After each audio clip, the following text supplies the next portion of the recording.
Assalamualaikum warahmatullahi wabarakatuh. Perkenalkan, nama saya Anggita Puspita dari kelas Agroteknologi 4A. Di sini saya ingin mempresentasikan hasil jurnal internasional yang berkaitan dengan nutrisi tanaman, yaitu yang berjudul Effect of Nutrient Solution Concentration on the Growth of Hydroponic Sweet Potato, yang berasal dari Jurnal Agronomi tahun 2020, yaitu penulisnya Masaru Sakamoto dan Takahiro Suzuki. Pertama ini latar belakang. Ubi jalar atau Ipomoea batatas merupakan sayuran akar penting yang dibudidayakan di daerah beriklim sedang dan tropis, terutama pada Asia dan Afrika. Nah, penelitian sebelumnya ini menghindari perendaman situs hipertrofik akar dalam air, substrat yang menjamin aerasi akar yang tepat seperti rock wool, vermiculture, dan pasir. Hasil penelitian yang pertama ini, efek dari NSC atau konsentrasi larutan nutrisi terhadap pertumbuhan hidroponik ubi jalar dilakukan untuk menguji pengaruh NSC pada pertumbuhan ubi jalar sistem hidroponik. Pada data tersebut dilakukan pengamatan pada 143 hari setelah tanam.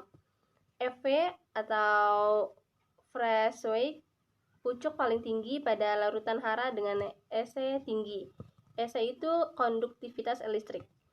Dan jumlah akar penyimpanan pada gambar C tidak menunjukkan perbedaan yang signifikan.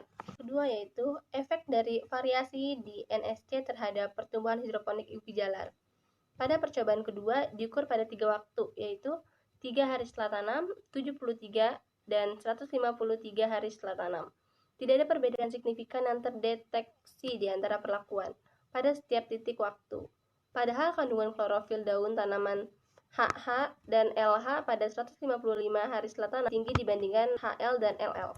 Dapatkan hasil pada tabel 1 dengan perlakuan LL, LH, HL, dan HH. Jumlah daun total dan rasio daun absis yang diamati dan didapat hasil HH jumlah daun tertinggi dan besar rasio daun absis pada HL. Selanjutnya yaitu ada 3 parameter yang diamati, yaitu parameter A, Soil and Plant Analyzer Development, yaitu pengembangan alat analisis tanah dan tanaman. Yang kedua, B, jumlah daun yang menempel. Nah, di sini dijelaskan bahwa terjadi perubahan pada 73 dan 155 hari setelah tanam, sebesar 1,5 kali lipat H, 0,58 kali lipat HL, 2,84 kali lipat LH, dan 1,09 kali lipat LL. Dan pada parameter C yaitu tunas maksimal. Pada 73 hari setelah tanam, panjang tunas maksimal pada HH dan HL lebih tinggi dibandingkan pada tanaman LH dan LL. Pada 155 hari setelah tanam, panjang pucuk tertinggi pada HH dan terendah pada LL, sedangkan HL dan LH menunjukkan panjang tunas yang sama. Selanjutnya yaitu pada gambar tersebut didapatkan hasil bahwa biomasa tunas dan akar penyimpanan diukur pada 155 hari setelah tanam. Shoot fresh weight atau FW yang tertinggi pada tanaman HH bisa dilihat pada gambar A. FW akar penyimpanan tertinggi pada tanaman HH bisa dilihat pada gambar B, dan jumlah akar penyimpanan tidak menunjukkan perbedaan signifikan yang terdapat pada gambar C. Nah, sekarang kita masuk kepada pembahasan.